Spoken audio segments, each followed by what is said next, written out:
Biglang bukas ang ulan. Pumasok pa. Basa tuloy ako. Woo! Pupuk yung ulan na to ah. Init-init tapos biglang umulan.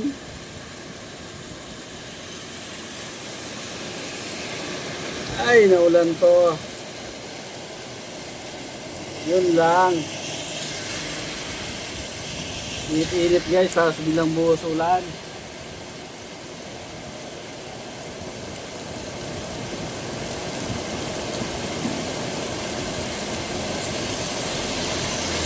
Sige, buhos mo na. Nabasa na rin ako eh. Ayan mga kaibigan, mga kapuso, Luzon, Visayas at sa Mindanao, mulan dito sa Dapitan Street, Quezon City. Ayan o, biglang, grabe alam nyo guys, ang init-init kanina, di ba? Ayan.